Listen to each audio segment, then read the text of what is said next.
revoit le plan ensemble? Y a un plan?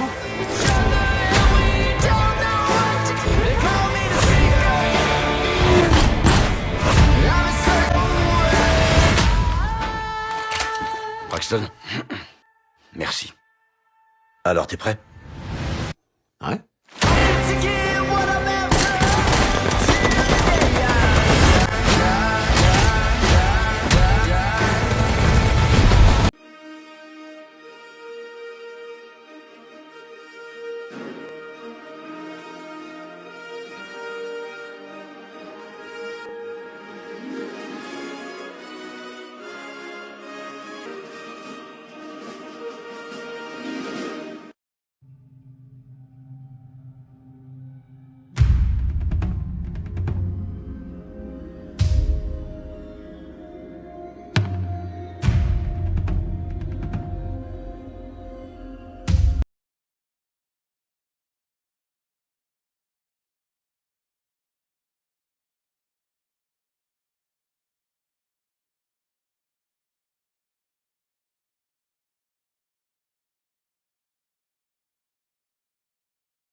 Tu fais quoi? The Accountant 2, 2025.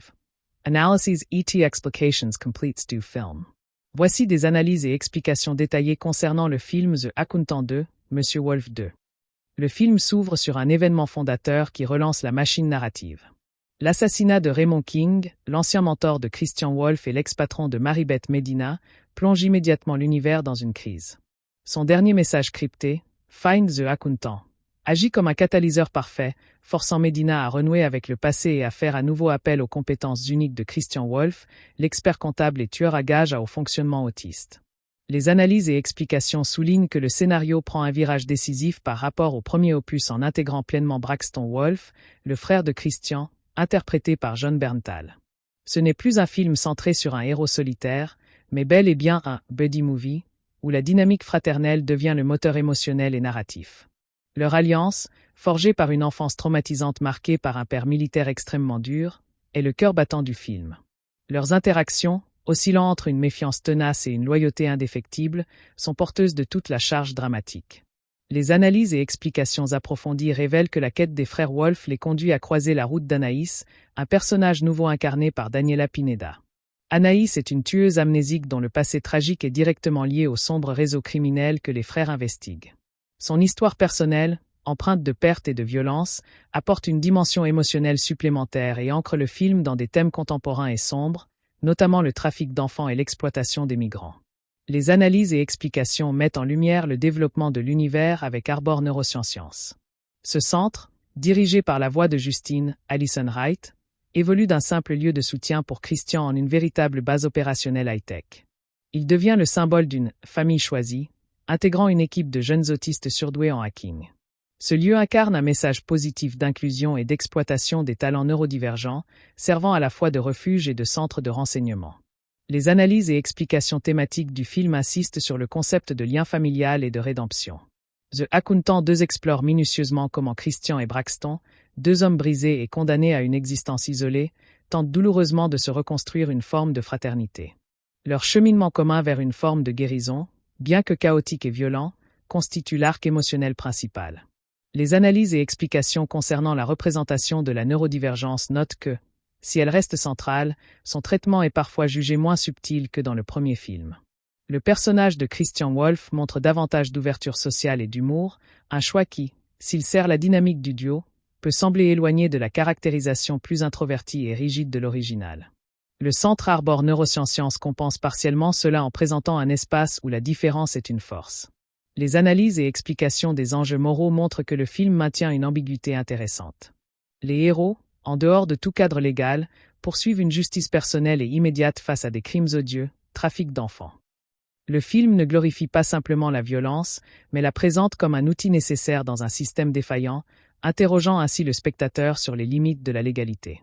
Les analyses et explications des performances soulignent l'évolution de Ben Affleck dans le rôle. Il incarne un Christian Wolff plus détendu, plus ouvert aux interactions et à une forme d'humour sec, s'adaptant parfaitement au ton de buddy movie. Jon Bernthal, promu au rang de costard, vole littéralement la vedette par son énergie brute, son charisme et la complicité palpable qu'il développe avec Affleck. Leur alchimie est unanimement saluée comme le point fort incontestable du film. Les analyses et explications de la réalisation notent que Gavin O'Connor maintient un rythme soutenu et efficace. La mise en scène est au service de l'action et de la relation entre les personnages. Des séquences d'action bien chorégraphiées, dont un assaut final remarqué à Juarez, ponctuent le film sans pour autant éclipser les temps de développement entre les deux frères. Le ton général est plus léger, plus accessible, tout en conservant des moments de tension et de gravité. Les analyses et explications de la réception critique révèlent un accueil globalement positif mais nuancé. Sur Rotten Tomatoes, le consensus pointe que le film améliore l'original en s'appuyant sur l'alchimie comique de Ben Affleck et Jon Bernthal, le décrivant comme un bon moment au cinéma. Metacritic indique des avis mitigés, tandis que le public sur Allociné salue majoritairement le duo et l'action, mais regrette parfois un scénario moins original et une représentation de l'autisme moins fine.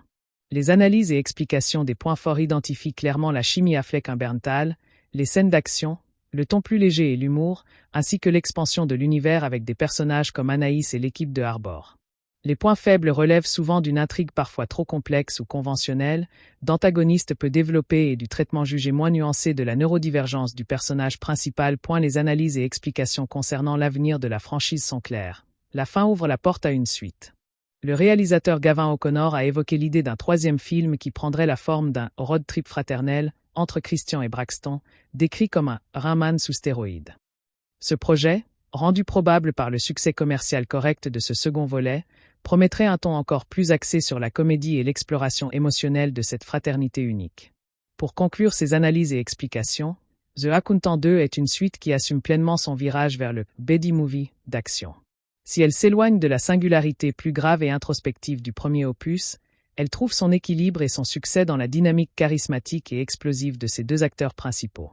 Le film fonctionne avant tout comme un divertissement efficace et plaisant, centré sur une relation fraternelle complexe et fascinante, quitte à sacrifier une partie de la finesse psychologique initiale. Le film s'ouvre sur un événement fondateur qui relance la machine narrative. L'assassinat de Raymond King, l'ancien mentor de Christian Wolff et l'ex-patron de Maribeth Medina, plonge immédiatement l'univers dans une crise.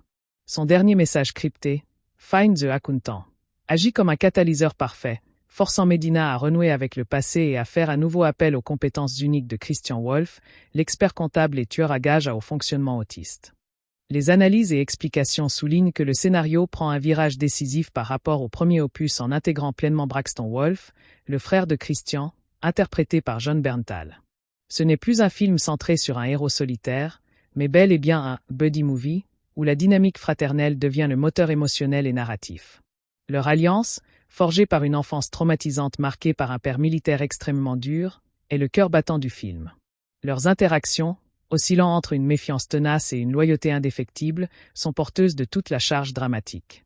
Les analyses et explications approfondies révèlent que la quête des frères Wolf les conduit à croiser la route d'Anaïs, un personnage nouveau incarné par Daniela Pineda. Anaïs est une tueuse amnésique dont le passé tragique est directement lié au sombre réseau criminel que les frères investiguent. Son histoire personnelle, empreinte de perte et de violence, apporte une dimension émotionnelle supplémentaire et ancre le film dans des thèmes contemporains et sombres, notamment le trafic d'enfants et l'exploitation des migrants. Les analyses et explications mettent en lumière le développement de l'univers avec Arbor Neurosciences. Ce centre, dirigé par la voix de Justine Allison Wright, évolue d'un simple lieu de soutien pour Christian en une véritable base opérationnelle high-tech. Il devient le symbole d'une « famille choisie », intégrant une équipe de jeunes autistes surdoués en hacking. Ce lieu incarne un message positif d'inclusion et d'exploitation des talents neurodivergents, servant à la fois de refuge et de centre de renseignement. Les analyses et explications thématiques du film insistent sur le concept de lien familial et de rédemption. The Accountant 2 explore minutieusement comment Christian et Braxton, deux hommes brisés et condamnés à une existence isolée, tentent douloureusement de se reconstruire une forme de fraternité.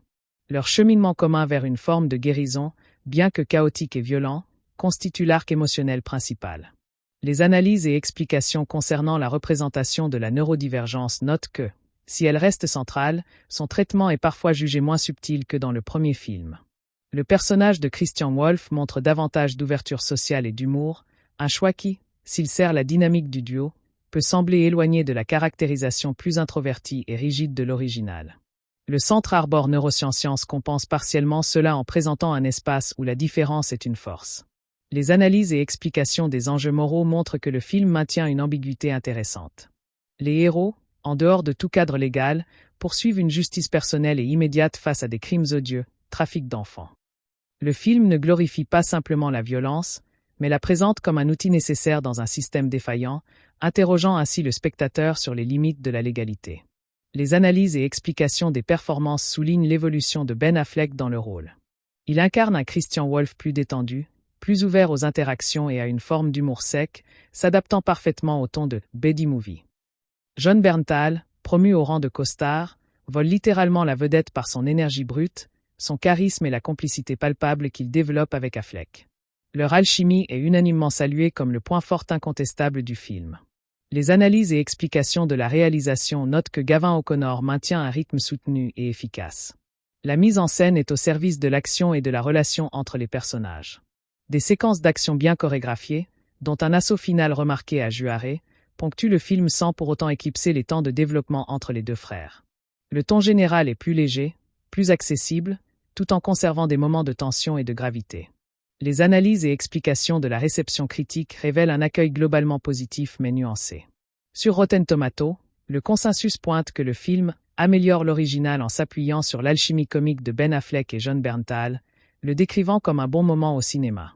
Metacritic indique des avis mitigés, tandis que le public sur Allociné salue majoritairement le duo et l'action, mais regrette parfois un scénario moins original et une représentation de l'autisme moins fine. Les analyses et explications des points forts identifient clairement la chimie Affleck-Bernthal, les scènes d'action, le ton plus léger et l'humour, ainsi que l'expansion de l'univers avec des personnages comme Anaïs et l'équipe de Arbor. Les points faibles relèvent souvent d'une intrigue parfois trop complexe ou conventionnelle, d'antagonistes peu développés et du traitement jugé moins nuancé de la neurodivergence du personnage principal. Les analyses et explications concernant l'avenir de la franchise sont claires, la fin ouvre la porte à une suite. Le réalisateur Gavin O'Connor a évoqué l'idée d'un troisième film qui prendrait la forme d'un road trip fraternel entre Christian et Braxton, décrit comme un Rain Man sous stéroïdes. Ce projet, rendu probable par le succès commercial correct de ce second volet, promettrait un ton encore plus axé sur la comédie et l'exploration émotionnelle de cette fraternité unique. Pour conclure ces analyses et explications, The Accountant 2 est une suite qui assume pleinement son virage vers le buddy movie d'action. Si elle s'éloigne de la singularité plus grave et introspective du premier opus, elle trouve son équilibre et son succès dans la dynamique charismatique et explosive de ses deux acteurs principaux. Le film fonctionne avant tout comme un divertissement efficace et plaisant, centré sur une relation fraternelle complexe et fascinante, quitte à sacrifier une partie de la finesse psychologique initiale. L'évolution du personnage de Maribeth Medina mérite une attention particulière dans le cadre de cette étude. L'agent du Trésor, désormais dans une position d'autorité plus affirmée, sert de pont essentiel entre le monde légal et les méthodes extralégales des frères Wolf. Son propre parcours, marqué par le deuil de son mentor, ajoute une couche de gravité et de motivation personnelle à l'enquête officielle. Elle incarne la frustration des institutions face à des criminels protégés par des réseaux complexes et une légalité poreuse. Son alliance de circonstances avec Christian et Braxton illustre le thème récurrent des alliances improbables face à un mal commun. Le script utilise habilement son personnage pour poser des questions éthiques sur les moyens à employer pour parvenir à une fin juste.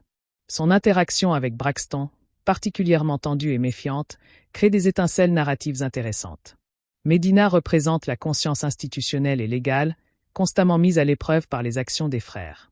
Son rôle évolue de simple donneuse d'ordre à une participante active, bien que réticente, à une opération en marge de ses prérogatives.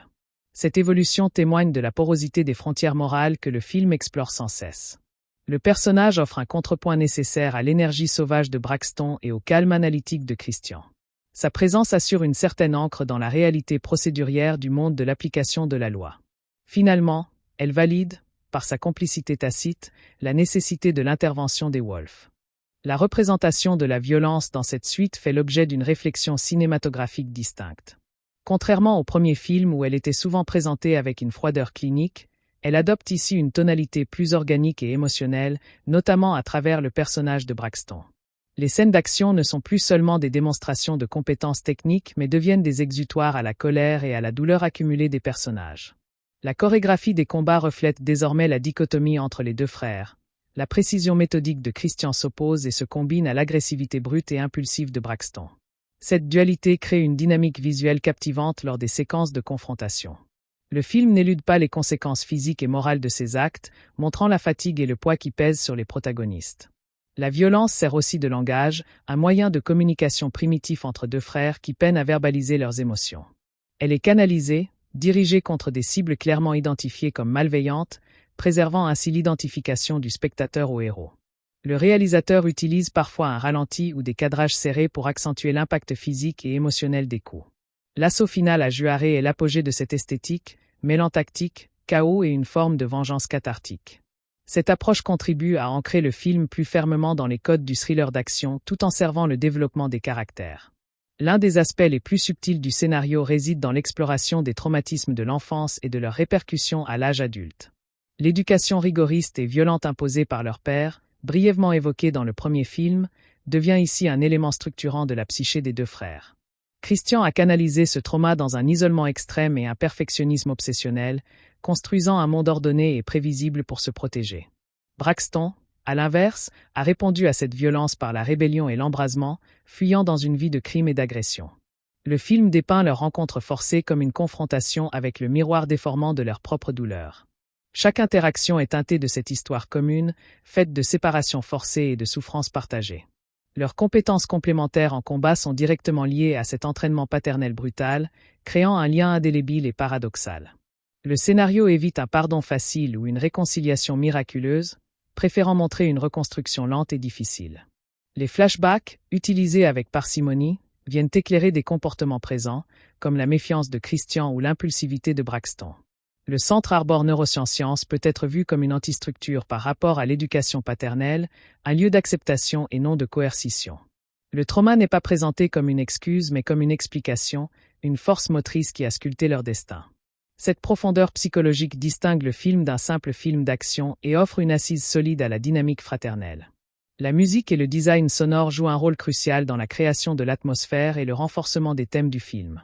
La partition, contrairement à celle du premier opus souvent plus minimaliste et électronique, intègre davantage d'éléments orchestraux pour souligner la dimension épique et émotionnelle de la quête fraternelle.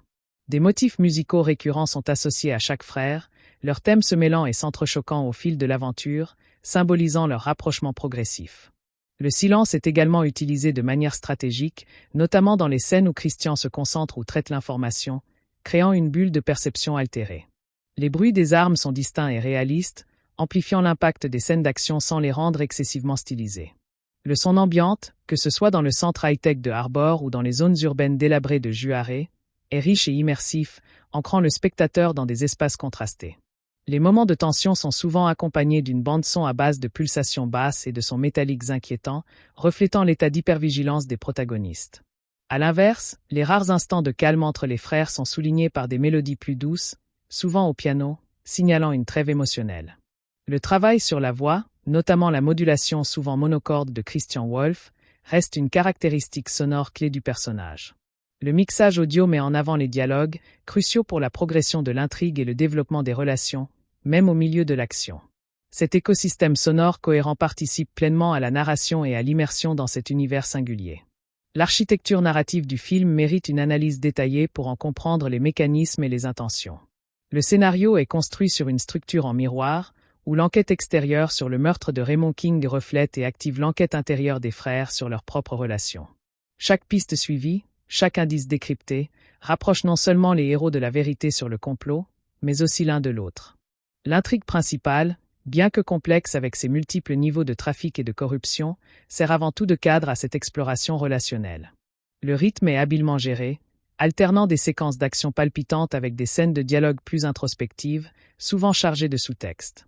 Le film utilise le procédé du MacGuffin, ici, les données cryptées ou le réseau criminel à démanteler, de manière classique pour justifier le voyage commun. Les retournements de situation, bien que présents, ne sont pas l'objectif premier. La révélation progressive des émotions et des vulnérabilités des personnages constitue la vraie surprise narrative. La trame secondaire liée à Anaïs et aux enfants victimes de trafic apporte une urgence morale et émotionnelle qui élève les enjeux au-delà de la simple vengeance personnelle. La narration évite le manichéisme simple en montrant que les frères eux-mêmes, bien que protagonistes, sont profondément marqués par la violence et agissent en dehors de la loi. La conclusion n'offre pas une résolution parfaite de tous les fils, préservant une certaine ambiguïté et ouvrant la porte à de futures aventures. Cette structure assure à la fois le divertissement et une profondeur suffisante pour maintenir l'intérêt au-delà des explosions et des combats. Le traitement de l'espace et des décors constitue un langage visuel à part entière dans cette analyse filmique. Les lieux ne sont pas de simples arrière-plans mais des extensions de l'état psychologique des personnages et des thèmes du film. Le contraste est frappant entre l'environnement aseptisé, ordonné et lumineux du Harbor Neurosciences et les zones urbaines sombres, chaotiques et dangereuses où opèrent les frères Wolff. Le centre Harbor représente un sanctuaire, un espace de contrôle et de clarté mentale pour Christian, un idéal de communauté et d'ordre. À l'opposé, les entrepôts désaffectés, les motels sordides et les rues de Juarez incarnent le monde du crime, du désordre et du trauma, le domaine naturel de Braxton. Le domicile de Christian, avec son architecture minimaliste et ses œuvres d'art originales, reflète son besoin de contrôle esthétique et sensoriel. Les scènes se déroulant dans les bureaux gouvernementaux de Medina évoquent un autre type de rigidité, celle des procédures et de la bureaucratie, souvent présentée comme inefficaces. Le film utilise également des paysages routiers, des autoroutes de nuit, pour symboliser le voyage transitoire des frères, ni tout à fait chez eux, ni tout à fait dans le danger immédiat. Ces espaces de transition sont souvent le théâtre de leurs conversations les plus importantes. La direction artistique soigne chaque décor pour renforcer la dichotomie entre l'ordre et le chaos, la sécurité et la menace, la solitude et la fraternité. Cette attention portée au cadre visuel enrichit considérablement la lecture symbolique de l'œuvre. L'humour, nouveau venu dans la série, fonctionne comme un mécanisme de défense et un lien relationnel essentiel. Il émerge presque exclusivement de l'incongruité des situations et du choc des personnalités, évitant les répliques trop apprêtées. L'humour naît principalement de l'incompréhension mutuelle des frères face à leur mode de vie respectifs, la routine méticuleuse de Christian heurtant l'impulsivité désordonnée de Braxton. Les réactions littérales et socialement inadaptées de Christian à des situations tendues ou sarcastiques créent des moments de comédie involontaires mais efficaces. Braxton, de son côté, utilise un humour noir et cynique, souvent dirigé contre lui-même ou contre l'absurdité de leur situation, comme une carapace. Leurs échanges secs et directs, dépourvus de la politesse sociale habituelle, ont une saveur comique unique, proche de l'humour absurde. Cet humour ne dénature pas les personnages mais les humanise, rendant leur vulnérabilité plus palpable et leur rapprochement plus touchant. Il sert également de soupape de pression narrative, permettant aux spectateurs de respirer entre des séquences intenses de violence ou de tension dramatique. L'équipe de Harbor Neurosciences apporte aussi une touche d'humour geek et technique, souvent liée à leurs compétences en hacking, contrastant avec le sérieux des situations. Cet élément comique, bien intégré, est l'un des facteurs clés qui distingue le ton de ce second volet et contribue à son accessibilité. Il prouve que le film ne se prend pas toujours au sérieux, assumant pleinement son statut de divertissement intelligent. La figure de l'antagoniste, bien que moins développée que les héros, mérite une analyse sous l'angle de sa fonction narrative et symbolique. Le réseau criminel, plutôt qu'un méchant unique, représente une entité diffuse et corrompue, une hydre aux multiples têtes. Cette structure reflète la nature systémique des maux combattus, le trafic d'êtres humains, la corruption des institutions, l'exploitation des vulnérabilités.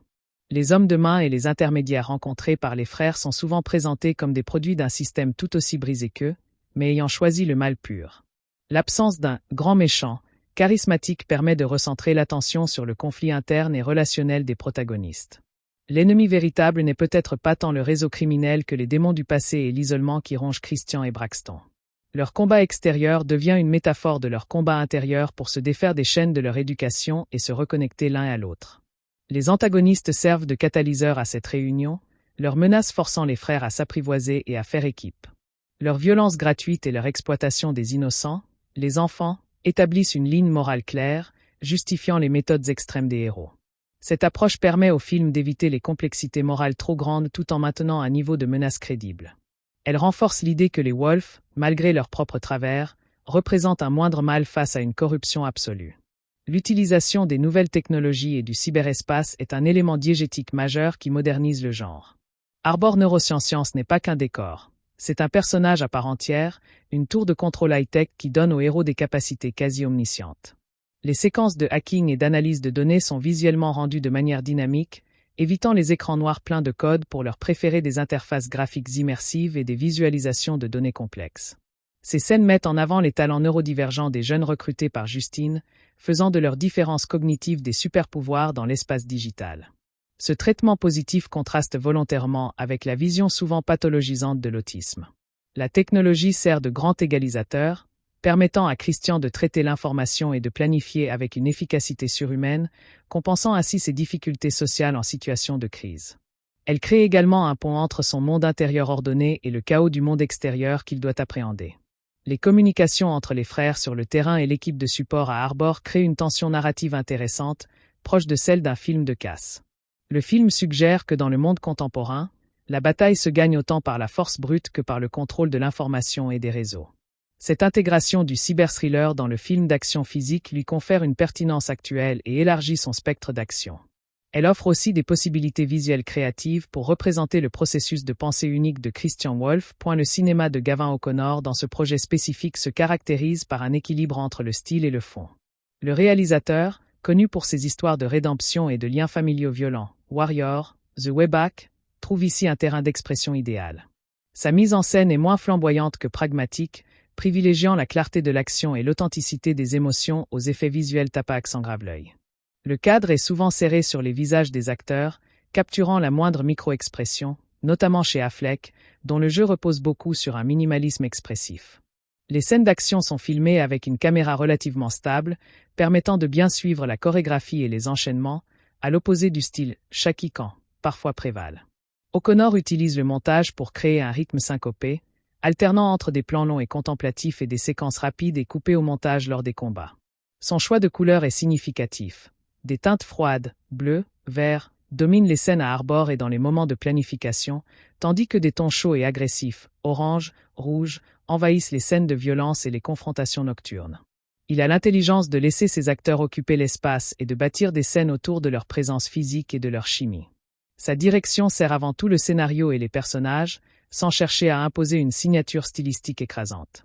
Cette approche sobre et efficace est parfaitement adaptée à la nature du projet, un thriller d'action character-driven. Le film s'inscrit dans une tradition cinématographique précise tout en tentant de la renouveler. On peut y voir l'héritage des « buddy movies » des années 80-90 comme L'Arme fatale, où le couple de héros dissemblables est aussi important que l'intrigue policière. Il emprunte également au genre du thriller d'action procédurale, avec ses enquêtes, ses plans et ses révélations progressives. La relation fraternelle conflictuelle rappelle des films comme Warrior, du même réalisateur, ou The Fighter, où le sport ou le combat sert de cadre à des drames familiaux intenses. L'élément du héros autiste surdoué, bien que moins exploré ici, le rapproche de séries comme The Good Doctor ou de films comme Rain Man, mais transposé dans un registre beaucoup plus violent. Le ton général, plus léger et humoristique, l'apparente au blockbuster d'action comique contemporain tout en conservant une certaine gravité thématique. Le film réussit le pari de fusionner ses influences en une œuvre cohérente qui trouve sa propre voix à travers la dynamique de ses deux stars. Il évite ainsi le plagiat pur et simple en ancrant ses références dans un contexte narratif et émotionnel spécifique. Cette hybridation des genres est probablement l'une des clés de son succès public, lui permettant de toucher une audience large. Le film prouve que les formules éprouvées peuvent encore fonctionner si elles sont portées par une exécution sincère et des interprètes investis. La dimension sociopolitique, bien qu'en arrière-plan, n'est pas négligeable dans une lecture approfondie du long-métrage. Le choix du trafic d'enfants et de migrants comme trame criminelle n'est pas anodin et insuffle une urgence morale contemporaine à l'histoire. Le film dépeint un monde où les institutions officielles sont soit impuissantes, soit corrompues face à ces fléaux transnationaux. Cette vision justifie narrativement le recours à des justiciers marginaux opérant en dehors du cadre légal. La frontière entre les États-Unis et le Mexique, évoquée dans l'assaut final, devient une zone de non-droit symbolique où seule la loi du plus fort semble régner. Le film pose indirectement la question de l'efficacité de la justice étatique face à des réseaux criminels globaux et bien financés. La solution proposée est individualiste et violente, typique du cinéma d'action américain, mais elle est tempérée par le motif de la protection des innocents. Le personnage d'Anaïs, victime et instrument de ce système, incarne les conséquences humaines dévastatrices de ces trafics.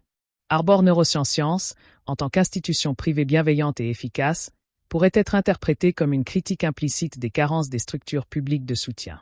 Le film ne prétend pas offrir une analyse politique profonde, mais il utilise ces éléments pour donner du poids et de la crédibilité émotionnelle à son intrigue. Cette contextualisation sociétale ancre la fantaisie de l'action dans une réalité sombre et reconnaissable, renforçant l'impact du récit. L'arc de transformation de Christian Wolff est moins radical que dans le premier film mais plus significatif d'un point de vue relationnel. Sa mutation ne réside pas dans la découverte de sa propre humanité, déjà amorcée, mais dans sa capacité à la partager et à accepter la présence d'un autre être dans son système clos. L'ouverture à l'humour, mentionnée précédemment, est le signe extérieur le plus visible de cette évolution. Il apprend à tolérer, puis à anticiper, puis à compter sur l'imprévisibilité de son frère, ce qui représente un bouleversement majeur pour un esprit qui cherche l'ordre absolu. Ses compétences restent intactes, mais elles sont désormais mises au service d'une cause qui le dépasse personnellement, la vengeance pour un mentor, et d'une relation à reconstruire. Le film montre subtilement comment ses rituels et ses besoins de routine sont perturbés par la présence de Braxton, créant un conflit interne source à la fois de frustration et de développement. Sa relation avec l'équipe de Arbor évolue également, passant d'une interaction purement transactionnelle, il travaille pour lui, à une forme de leadership protecteur et paternel. Il n'abandonne pas ses traits autistiques, mais il apprend à les naviguer dans un contexte social plus complexe et chargé émotionnellement. Cette évolution est rendue crédible par le jeu d'Affleck, qui montre par de légers relâchements dans la posture, des regards plus soutenus, une légère inflexion dans la voix, les progrès du personnage. Le scénario évite le piège de la « guérison » miraculeuse, préservant l'intégrité du personnage tout en lui permettant une croissance réaliste. Cet arc réussit le pari difficile de développer le personnage tout en conservant ce qui faisait son originalité. À l'inverse, l'arc de Braxton Wolff est une plongée dans la vulnérabilité masquée par l'agressivité. Son personnage, introduit comme une force de la nature incontrôlable, se révèle peu à peu comme un homme tout aussi brisé, cherchant désespérément un point d'ancrage et une forme de rachat. Son humour cynique et son comportement impulsif sont démasqués comme des mécanismes de défense contre une douleur profonde et un sentiment d'abandon. Le film explore sa culpabilité d'avoir fui, laissant son frère seul face à un père tyrannique, et son désir inavoué de retrouver un lien familial. Sa loyauté immédiate envers Christian, malgré des années de séparation, trahit un besoin viscéral de cette fraternité. Ses compétences en combat, bien que brutales, sont présentées avec une certaine grâce et une efficacité qui le rendent admirable, évitant d'en faire un simple brute. La relation avec Anaïs, une autre âme perdue, révèle une capacité à l'empathie et à la protection qu'il cache habituellement sous la violence. Son évolution consiste à apprendre à canaliser sa rage vers un but constructif, protéger, sauver, plutôt que destructeur, et à accepter d'être vulnérable devant son frère. Bernthal joue cette nuance avec une intensité remarquable, montrant la fragilité dans le regard même lorsque le personnage vocifère. Braxton n'est pas domestiqué, à la fin, mais il trouve dans sa relation avec Christian une raison de contrôler ses démons plutôt que de les laisser le contrôler. Sa rédemption passe par l'acceptation de sa place dans une dynamique fraternelle qu'il avait cru perdue à jamais. Le motif du double et du reflet structure l'ensemble de la relation entre les protagonistes et mérite une analyse approfondie. Christian et Braxton sont les deux faces d'une même pièce, les deux réponses possibles à un traumatisme commun. L'un est l'intériorisation, ordre, contrôle, isolement, l'autre est l'extériorisation, chaos, impulsivité, sociabilité violente. Le film construit visuellement cette dualité à travers leur apparence, leur langage corporel et leur méthode. Ils sont complémentaires et ont besoin l'un de l'autre pour devenir une unité fonctionnelle. La stratégie de Christian a besoin de la force d'impact de Braxton, et l'action de Braxton a besoin de la direction de Christian. Leurs parcours individuels se reflètent, tous deux cherchent une forme de rachat, Christian à travers un code moral rigide, Braxton à travers l'action pure. La présence d'Anaïs agit comme un troisième miroir, reflétant une victime du système que leurs propres compétences combattent, rappelant peut-être une part d'eux-mêmes qu'ils ont dû endurcir pour survivre. Même l'antagoniste principal, le réseau criminel, est un double monstrueux et inversé de leur propre alliance. Une organisation fondée sur l'exploitation et le profit, contre une fraternité fondée, difficilement, sur la loyauté et la réparation. Ce jeu de miroir et de contraste donne à l'histoire une résonance mythique, celle des frères ennemis ou des jumeaux inséparables. Il élève le conflit au-delà du simple différend personnel pour en faire une lutte entre deux principes d'être au monde. La résolution n'est pas l'annulation d'un principe par l'autre, mais leur intégration harmonieuse et mutuellement bénéfique. Le traitement du temps et de la mémoire est un élément sous-jacent mais crucial de la narration. Le passé n'est pas une simple exposition, il est un personnage actif qui hante le présent des frères Wolf. Contrairement à de nombreux films d'action, le temps n'est pas seulement une pression narrative, une course contre la montre, il est aussi un poids psychologique. L'amnésie d'Anaïs est la manifestation la plus littérale de ce thème, un passé effacé mais dont les conséquences demeurent, paralysant le présent. Pour Christian et Braxton, la mémoire est vive, douloureuse et structurante. Leurs flashbacks ne sont pas de simples explications, mais des intrusions traumatiques qui éclairent leurs réactions présentes. Le film joue sur le contraste entre la mémoire hyper précise et photographique de Christian, liée à son autisme, et la mémoire sans doute plus émotionnelle et brouillée de Braxton. Leur quête commune est, en un sens, une tentative de réconcilier leurs mémoires divergentes d'une même enfance, de créer un récit commun à partir de fragments douloureux. Le Centre Arbor Neurosciences, avec ses archives de données et ses écrans, représente une mémoire externe, objective et contrôlable, à l'opposé de la mémoire humaine, faillible et chargée d'affect. Le scénario suggère que pour avancer, les personnages doivent affronter leur passé sans en être les prisonniers, en intégrant les souvenirs dans leur identité présente sans se laisser détruire par eux. Cette profondeur temporelle ajoute une richesse psychologique au récit, le distinguant des thrillers purement opportunistes. L'esthétique des costumes et des accessoires contribue de manière significative à la caractérisation des personnages et à la cohérence de l'univers. Le vestiaire de Christian Wolf reste ancré dans un fonctionnalisme discret et haut de gamme, costumes sobres, chemises bien coupées, veste tactique minimaliste. Ce style reflète son besoin d'anonymat, de contrôle et sa fluidité entre le monde des affaires légales et des opérations illégales. Chaque élément semble choisi pour son utilité et sa durabilité, jamais pour l'effet. Braxton, à l'opposé, affiche un style déstructuré et utilitaire, veste en jean, t-shirt simple, bottes robustes. Ses vêtements portent les stigmates de l'action et d'une vie passée à fuir, soulignant son rapport physique et immédiat au monde. Maribeth Medina arbore une tenue professionnelle stricte, tailleur pantalon, blazer, signe de son statut d'agent fédéral et de son approche procédurière, bien que pratique pour l'action. Anaïs, dans ses premières apparitions, est vêtue de façon anonyme et passe-partout, reflétant son statut d'arme sans identité. Son évolution s'accompagne d'un changement subtil de style vers des vêtements plus personnels. Les accessoires sont également parlants. Les montres, les armes personnalisées, les objets rituels de Christian, son pinceau, ses toiles, sont des extensions de leur identité et de leurs compétences. Le soin apporté à ces détails visuels renforce la crédibilité des personnages et permet une lecture non verbale de leur personnalité et de leurs évolutions. Dans un film où les dialogues sont souvent économes, ce langage vestimentaire est un outil de narration précieux. La question du genre et des représentations masculines dans The Accountant 2 ouvre des pistes d'interprétation pertinentes. Le film présente une vision très spécifique et intense de la masculinité, forgée dans la violence, la discipline et la répression émotionnelle. Le père, figure fantomatique mais omniprésente, incarne une masculinité toxique archaïque, basée sur l'endurcissement extrême et le rejet de la vulnérabilité. Christian et Braxton en sont les produits défectueux mais survivants, ayant internalisé cette violence de manière différente. Le cœur du film réside dans la déconstruction de cette masculinité imposée. Leur rapprochement est un long processus d'apprentissage de la confiance, de l'expression tacite, de la peur et de la douleur, et de la loyauté désintéressée. Ils réinventent une fraternité qui n'est pas basée sur la compétition ou la domination, mais sur la complémentarité et la protection mutuelle. Les scènes d'action, souvent domaine de la performance masculine exacerbée, deviennent ici le terrain où cette nouvelle dynamique se teste et se consolide. Le film évite soigneusement toute dimension homosociale ambiguë, se concentrant sur le lien fraternel pur.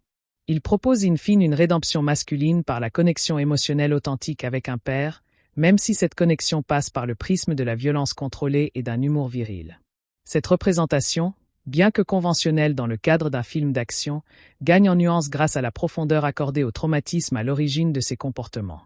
La fonction du personnage de Justine et de l'équipe de Arbor Neurosciences dépasse le simple rôle de soutien technique. Justine, bien que principalement une voix, incarne la figure de la guide, de la protectrice et de la figure maternelle de substitution. Elle représente un contre-modèle absolu à la figure paternelle abusive, une autorité bienveillante, encourageante, qui exploite les talents sans les broyer. Son rôle est de fournir un cadre sur où Christian et, par extension, son équipe, peuvent fonctionner à leur plein potentiel. L'équipe de jeunes hackers autistes est cruciale dans la mesure où elle normalise la neurodivergence et en fait une ressource collective. Ils ne sont pas présentés comme des génies solitaires et inadaptés, mais comme des membres d'une équipe soudée, chacun avec sa spécialité, communiquant dans un langage technique qui leur est propre. Cette représentation positive et collective contraste avec l'isolement initial de Christian, suggérant un futur possible pour lui. Arbor devient un symbole d'acceptation et d'empowerment, un espace où la différence cognitive n'est pas un handicap à compenser mais un avantage à cultiver. Leur intervention dans l'intrigue permet également de résoudre des problèmes logistiques ou informatiques de manière crédible, sans recourir à des prouesses invraisemblables de la part des héros de terrain.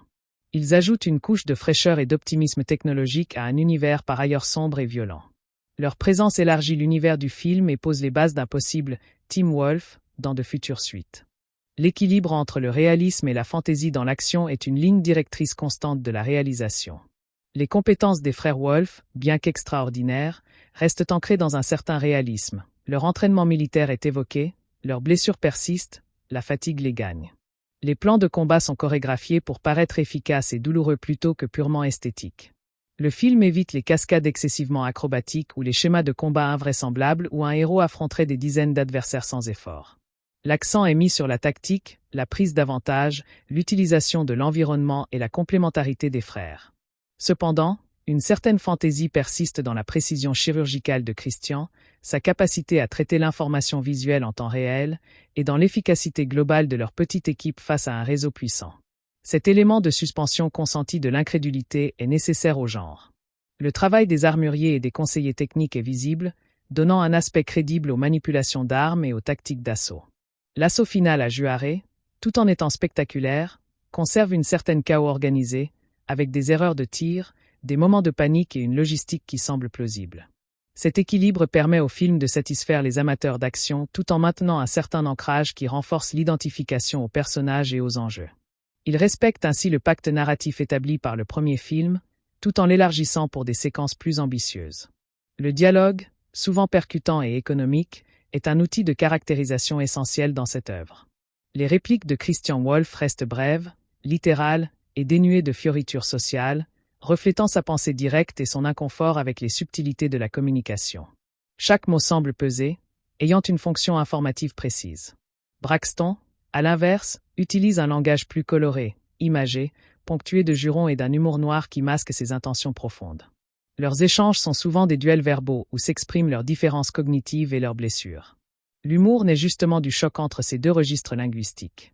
Maribeth Medina parle le langage procédurier et politique des institutions, un langage que les frères Wolf contournent ou ignorent délibérément. Les dialogues d'exposition, nécessaires à la compréhension de l'intrigue complexe, sont souvent confiés à l'équipe de Arbor, dont le langage technique et rapide reflète leur mode de pensée. Le film utilise aussi beaucoup le non-dit et le silence, notamment dans les scènes entre les deux frères, où un regard ou un geste en dit plus qu'un long discours. Les moments les plus émotionnels sont souvent ceux où les mots manquent, où la communication passe par l'action conjointe ou un silence partagé. Cette économie de moyens dialogues sert le rythme du film et renforce l'impression de professionnalisme et d'efficacité des personnages. Elle évite les monologues intempestifs et préserve une part de mystère autour des motivations profondes, invitant le spectateur à lire entre les lignes. L'influence du contexte de production, Amazon Studios, sur le film final peut être soumise à analyse. Le passage sous la bannière d'un géant du streaming a sans doute offert une certaine liberté budgétaire et une sécurité quant à la distribution, expliquant en partie le ton plus grand public et l'accent mis sur le « buddy movie » commercialement viable.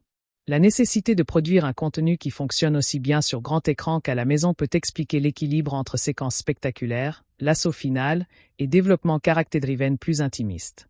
Le film semble conçu pour générer de l'engagement et des discussions en ligne, grâce à son duo d'acteurs charismatiques et à ses thèmes partageables, fraternité, neurodivergence. La structure en chapitres, de l'intrigue, avec ses moments clés bien identifiés, convient parfaitement à une consommation potentiellement fragmentée.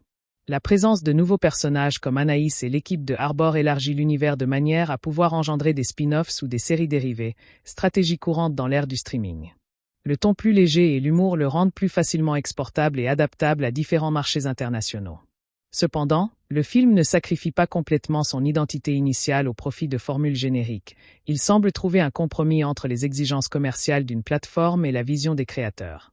Ce contexte pourrait expliquer certaines des critiques concernant le traitement moins nuancé de l'autisme, peut-être simplifié pour une accessibilité maximale.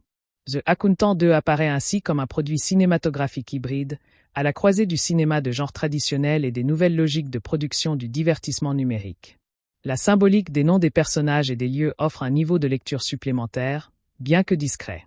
Wolf évoque évidemment le loup, animal souvent associé à la solitude, à la meute, fraternité, à l'instinct et à une forme de sauvagerie contrôlée. Les deux frères incarnent ces aspects à des degrés divers. Christian peut renvoyer à une forme de moralité rigide, presque christique dans son sacrifice et son isolement, cherchant à expier les péchés de son passé. Braxton sonne plus dur, plus anglo-saxon, évoquant la force brute.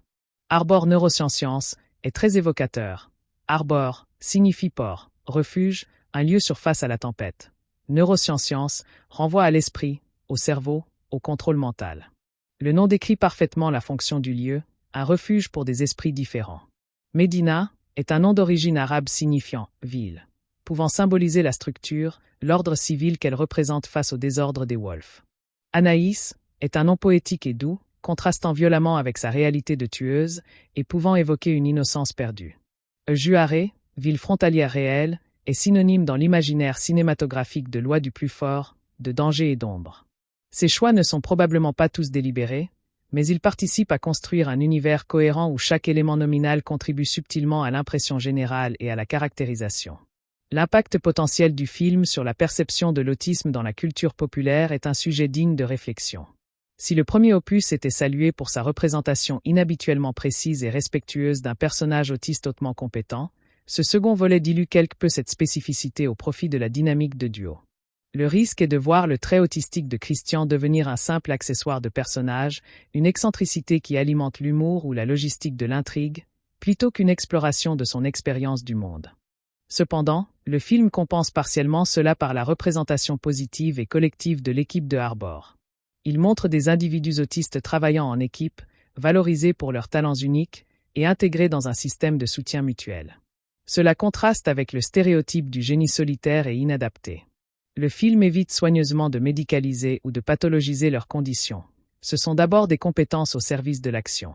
Pour un large public, The Accountant 2 pourrait être une introduction plus légère et accessible à la neurodivergence, pouvant susciter de l'intérêt et une certaine acceptation, même si elle manque de nuances. Il perpétue l'image de l'autiste, savant ou hautement performant, ce qui n'est qu'une facette du spectre, mais le fait dans un contexte de pouvoir et de compétence, ce qui reste globalement positif. L'évolution de Christian vers une plus grande ouverture sociale, bien que critiquable d'un point de vue réaliste, peut être lue comme un message d'espoir sur la capacité d'évolution et de connexion. La construction de la tension dramatique repose sur un savant dosage de différents ingrédients.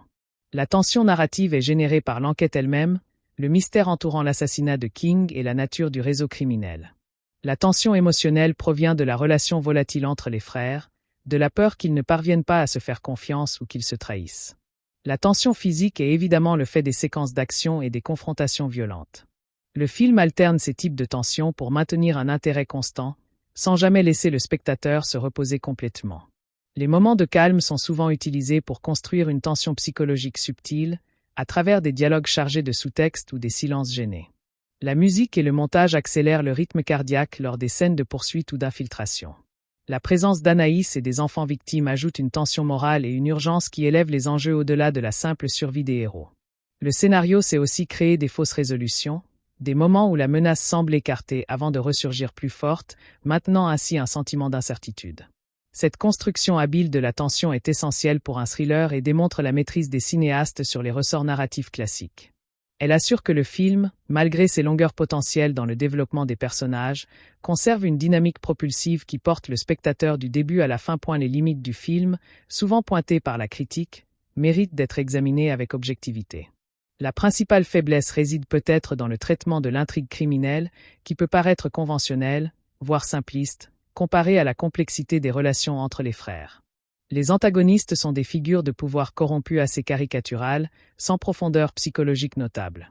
Le scénario, en voulant intégrer de nombreux éléments, l'enquête, le développement fraternel, le passé traumatique, la trame Anaïs, le rôle de Harbor, peut sembler surchargé par moments, avec certaines explications expédiées trop rapidement. Comme évoqué, la représentation de l'autisme de Christian Wolff perd en subtilité. Ces traits deviennent parfois des punchlines ou des solutions magiques à des problèmes logistiques. Le film assume pleinement son statut de « buddy movie », ce qui peut décevoir les spectateurs attirés par le ton plus unique et introspectif du premier. Certains pourraient trouver que le mélange des genres, thriller, drame familial, comédie, film d'action, manque parfois de cohésion, créant des changements de tonalité brusques. La fin, tout en ouvrant sur une suite possible, peut paraître un peu trop nettoyée et optimiste au regard des thèmes sombres abordés. Ces limites, cependant, sont contrebalancées par les forces majeures du film que sont les performances et la chimie du duo principal. Elles n'empêchent pas The Accountant 2 d'atteindre son objectif premier: offrir un divertissement de qualité centré sur une relation fascinante. En définitive, The Accountant 2 se positionne comme une suite réussie car elle comprend ce qui a fonctionné dans l'original, le personnage de Christian Wolff, et choisit de l'enrichir en lui ajoutant un élément perturbateur et complémentaire parfait: son frère. Le film sacrifie une partie de la singularité psychologique du premier au profit d'une alchimie humaine plus large et commercialement attrayante. Il mise tout sur la relation entre Christian et Braxton, et ce pari est gagnant grâce à l'investissement total de Ben Affleck et Jon Bernthal. Le résultat est un thriller d'action efficace, rythmé, parfois drôle et souvent touchant, qui explore avec justesse les thèmes de la fraternité, de la rédemption et de l'acceptation de soi et de l'autre. Il élargit l'univers de manière intéressante avec de nouveaux personnages et un sanctuaire high-tech qui ouvre des perspectives narratives. S'il ne révolutionne pas le genre, il en maîtrise les codes avec professionnalisme et cœur. Pour le spectateur qui accepte ce virage vers le « buddy movie », et qui est prêt à suivre les Wolff dans leur dangereuse et cathartique quête, The Accountant 2 offre une expérience cinématographique très satisfaisante. Il prouve que les suites peuvent apporter une valeur ajoutée en approfondissant les relations plutôt qu'en simplement reproduisant une formule. Et surtout, il donne envie de revoir ses deux frères de sang, d'adoption et d'armes à la main, pour une nouvelle aventure. L'univers de The Accountant 2 se déploie comme un écosystème narratif complexe où chaque élément interagit pour servir une vision à la fois spectaculaire et intimiste. Ce second volet, tout en honorant les fondations posées par son prédécesseur, opère une mutation générique audacieuse qui recentre son propos sur les dynamiques humaines les plus primales. La mort de Raymond King n'est ainsi pas seulement un moteur scénaristique commode mais une fracture symbolique dans l'univers ordonné de Christian Wolff. Cet événement catalyseur brise délibérément la routine méticuleuse du protagoniste et l'oblige à se confronter à l'imprévu relationnel sous la forme de son frère. La décision de Medina de le solliciter à nouveau révèle une profonde désillusion face aux mécanismes légaux traditionnels. Ce choix narratif positionne Wolff non plus comme un simple outil mais comme une nécessité dans un système judiciaire perçu comme corrompu ou inefficace. Et la relation fraternelle entre Christian et Braxton transcende le simple ressort de l'intrigue pour incarner le véritable sujet du film. Leur lien, soudé par une enfance dévastatrice sous l'égide d'un père tyrannique, fonctionne comme une métaphore des cicatrices qui unissent autant qu'elles divisent. Le scénario évite soigneusement la réconciliation facile pour lui préférer une reconstruction laborieuse et incrédule. Chaque interaction entre les deux hommes est chargée d'un passé non dit et d'une méfiance instinctive qui font lentement au feu de l'action commune. Cette alliance forcée devient le creuset où se reforme une identité familiale brisée. La complémentarité de leurs compétences, la précision analytique de l'un répondant à l'agressivité tactique de l'autre, reflète une symbiose psychologique profondément ancrée. Le film suggère que leur séparation était une mutilation et que leur réunion, aussi conflictuelle soit-elle, constitue un retour à un état complet. Le personnage d'Anaïs, interprété avec une vulnérabilité poignante par Daniela Pineda, introduit une résonance émotionnelle supplémentaire qui ancre l'intrigue dans une urgence morale tangible. Son amnésie n'est pas un artifice mélodramatique mais la manifestation physique d'un trauma si profond qu'il a effacé l'identité pour ne laisser que la fonction de survivante. Son passé entrelacé avec les réseaux de trafic d'enfants confère une gravité nécessaire aux enjeux du film. Elle incarne la conséquence humaine pure des crimes que combattent les frères Wolff, un rappel constant que derrière les données cryptées et les transactions occultes se trouvent des vies brisées. Son parcours de réappropriation de sa propre histoire fait écho à la quête des frères qui tentent, eux aussi, de se réconcilier avec leur propre récit familial. Le Harbor Neuroscience Center évolue d'un simple décor high-tech en un personnage à part entière, symbolisant une utopie pragmatique de la neurodiversité. Sous la guidance bienveillante de la voix de Justine, ce sanctuaire technologique représente l'antithèse parfaite de l'éducation violente des Wolf. Il est un espace où les particularités cognitives ne sont pas réprimées mais célébrées et canalisées vers une productivité collective. L'équipe de jeunes hackers autistes qui y opèrent n'est pas présentée comme un groupe de génies isolés mais comme une cellule soudée, une microsociété fonctionnelle où la communication technique supplante les codes sociaux conventionnels.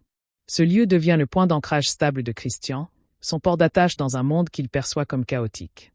La représentation de l'autisme dans ce second opus fait l'objet d'un ajustement notable qui a suscité des débats parmi les spectateurs avertis.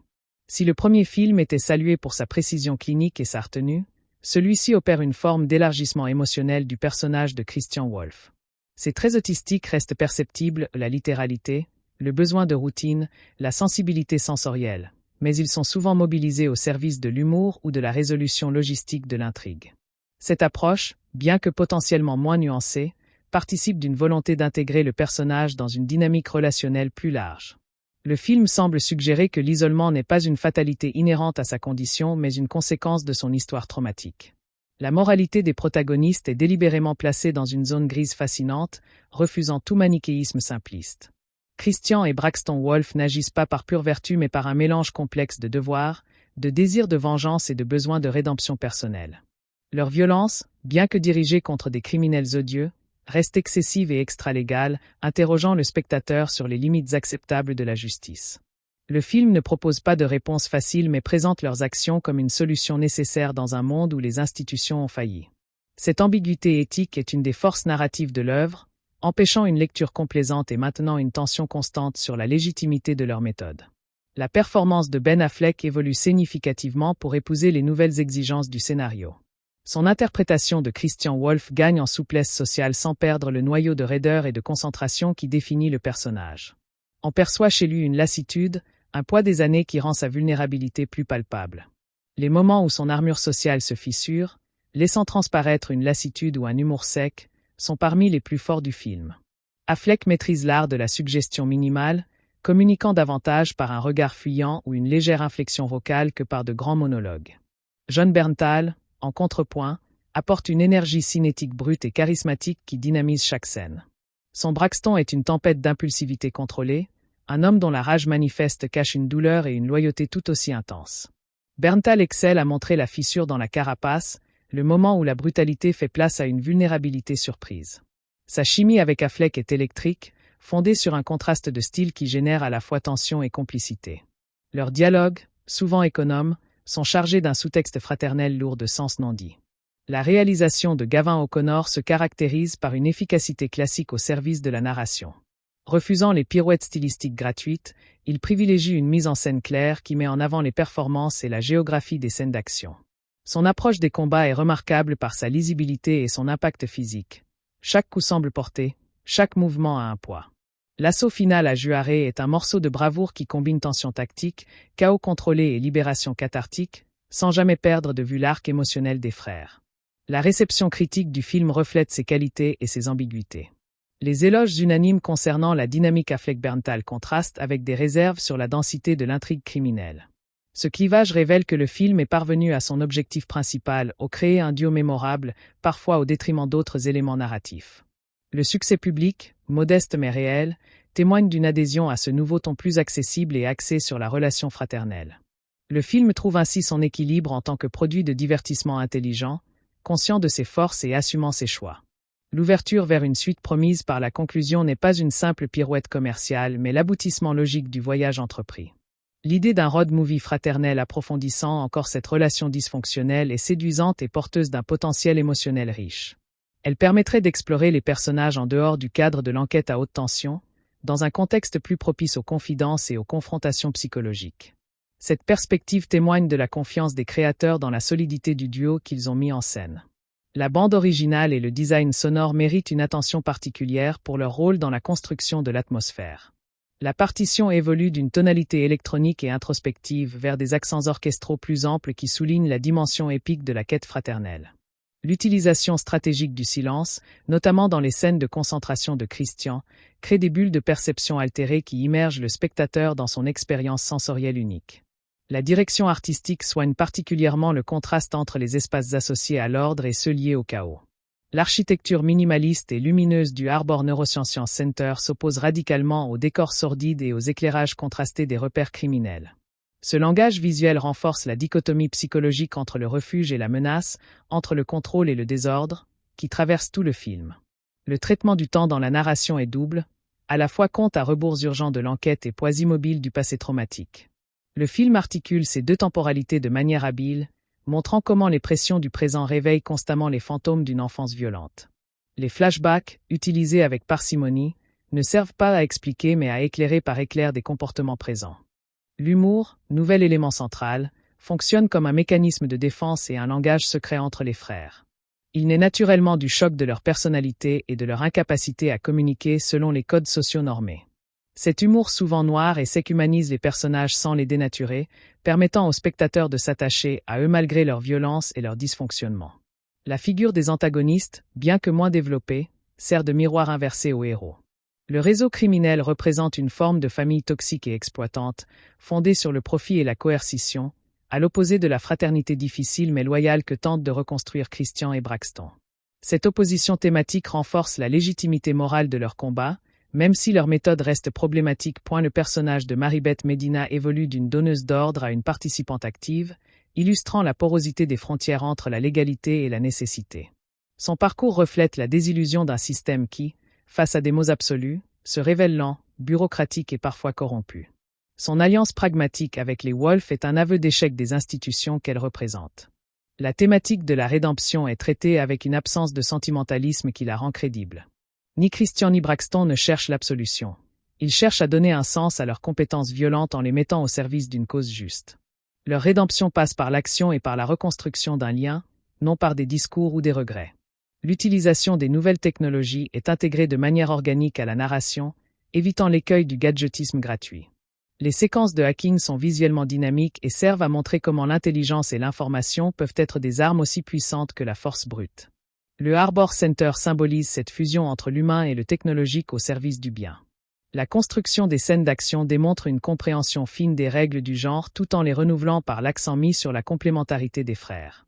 Chaque combat est l'occasion de montrer leur synergie croissante, leur capacité à anticiper les mouvements de l'autre et à combler leurs faiblesses respectives. La violence n'est pas esthétisée mais présentée comme un travail efficace et brutal.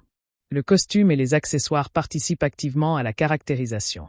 Le vestiaire sobre et fonctionnel de Christian contraste avec le style déstructuré et utilitaire de Braxton, reflétant leurs approches opposées du monde. Les objets personnels, la montre, les armes, les outils sont des extensions de leur identité et de leurs compétences. La structure narrative en miroir, où l'enquête extérieure reflète la quête intérieure, donne au film une profondeur thématique rare dans le genre. Chaque piste suivie, chaque indice décrypté, rapproche les frères non seulement de la vérité sur le complot mais aussi l'un de l'autre. Le rythme alterne habilement séquences d'action et moments de développement relationnel. La représentation de la masculinité est complexe et nuancée, évitant les clichés du héros invulnérable. Christian et Braxton incarnent deux réponses traumatiques à une éducation paternelle toxique, et leur rapprochement est un processus de déconstruction de cette masculinité imposée. Leur vulnérabilité réciproque, souvent exprimée par le silence ou l'action plutôt que par les mots, est particulièrement touchante. Le personnage de Justine, bien que principalement vocale, incarne une figure d'autorité bienveillante et protectrice, un contre-modèle absolu à la figure paternelle abusive. Sa relation avec Christian est basée sur le respect mutuel et la reconnaissance de ses besoins spécifiques, offrant un modèle de relation saine qui contraste avec ses autres interactions. L'équilibre entre réalisme et fantaisie dans l'action est maintenu avec habileté. Les compétences des frères, bien qu'extraordinaires, restent ancrées dans un entraînement militaire crédible et leurs blessures ont des conséquences physiques durables. Cet ancrage dans une certaine réalité renforce l'identification du spectateur et l'impact des séquences les plus spectaculaires. Les dialogues, souvent économes et percutants, sont un modèle d'efficacité narrative. Le contraste entre le langage littéral et technique de Christian et le parler coloré et imagé de Braxton génère une tension comique constante. Le film utilise aussi magistralement le non-dit, les silences éloquents où se joue l'essentiel de la communication fraternelle. L'influence du contexte de production Amazon se fait sentir dans le ton plus grand public et la structure propice au streaming, mais sans sacrifier l'intégrité de la vision des créateurs.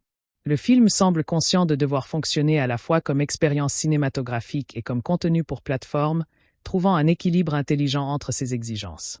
La symbolique des noms et des lieux enrichit la lecture du film. Wolf évoque la sauvagerie et la meute, Arbor le refuge, Juarez la frontière et la loi du plus fort. Ces choix participent à construire un univers cohérent où chaque élément nominal renforce les thèmes centraux de fraternité, de protection et de confrontation avec le chaos.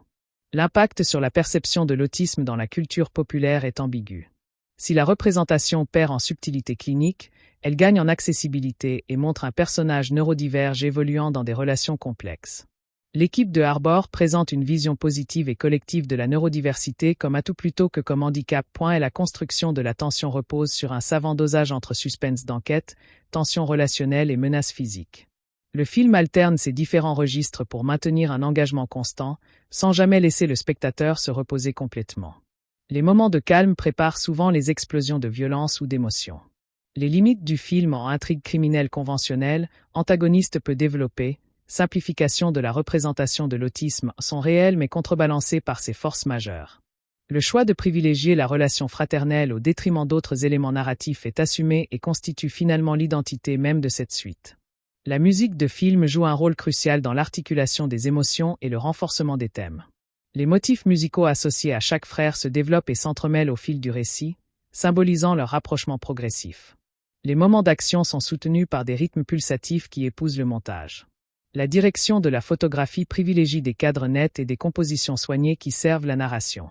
L'utilisation de la profondeur de champ isole souvent les personnages dans leur solitude avant de les réunir dans des plans plus larges lors de leur collaboration. Le jeu des couleurs différencie clairement les espaces sécurisant des zones de danger. Le montage, précis et rythmé, crée une progression fluide entre scènes de dialogue et séquences d'action. Les transitions sont souvent intelligemment construites pour maintenir le flux narratif tout en permettant des respirations émotionnelles. L'alternance entre plans serrés sur les visages et plans d'ensemble dynamiques donne au film son souffle particulier. La thématique de la famille, sous toutes ses formes biologiques, choisies, toxiques, réparatrices, est le fil rouge qui traverse l'ensemble du récit.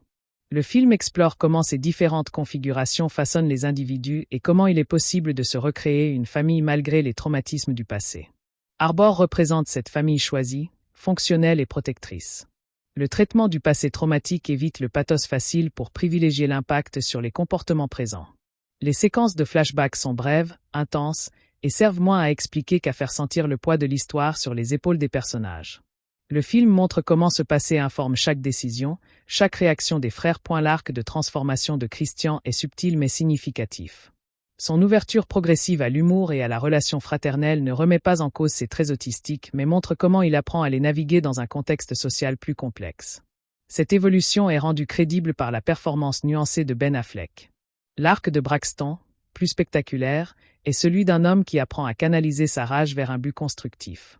Sa relation avec Christian lui offre un point d'ancrage et une raison de contrôler ses démons plutôt que de les laisser le contrôler.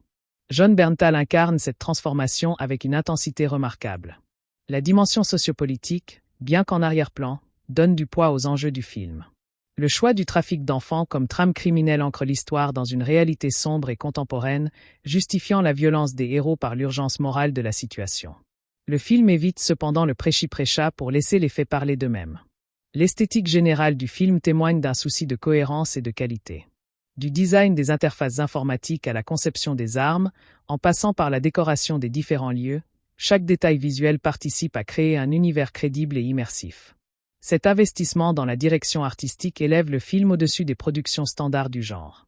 La dynamique entre l'individu et le collectif est un thème récurrent. Christian, d'abord solitaire par nécessité, apprend à faire partie d'une équipe d'abord avec son frère, puis avec l'équipe de Arbor. Cette intégration progressive symbolise une forme de guérison par la connexion, sans pour autant nier son besoin fondamental de période de solitude. Le motif du double et du reflet structure la relation fraternelle de manière sophistiquée. Christian et Braxton sont les deux faces d'une même pièce, les deux réponses possibles à un traumatisme commun. Leur complémentarité montre comment des polarités opposées peuvent former un tout fonctionnel et puissant. L'utilisation de l'espace comme métaphore psychologique est particulièrement réussie. Les lieux clos et sécurisés, Arbor, le domicile de Christian, s'opposent aux espaces ouverts et dangereux, les rues de Juarez, les entrepôts. Ce langage spatial renforce le conflit intérieur des personnages entre leurs besoins de sécurité et leur devoir d'affronter le chaos. Le traitement du temps narratif montre une maîtrise certaine du suspense. Le film utilise à la fois la pression du compte à rebours, empêcher de nouveaux crimes, et le poids du passé, résoudre le meurtre du mentor, pour créer une tension à double détente qui maintient l'engagement du spectateur jusqu'au dénouement. La représentation de la compétence professionnelle est un élément central du charisme des personnages. Christian et Braxton sont extrêmement bons dans leurs domaines respectifs, et le film prend le temps de montrer leur expertise en action. Cette valorisation de la compétence, même dans des domaines violents ou marginaux, participe à l'admiration que le spectateur peut éprouver pour eux.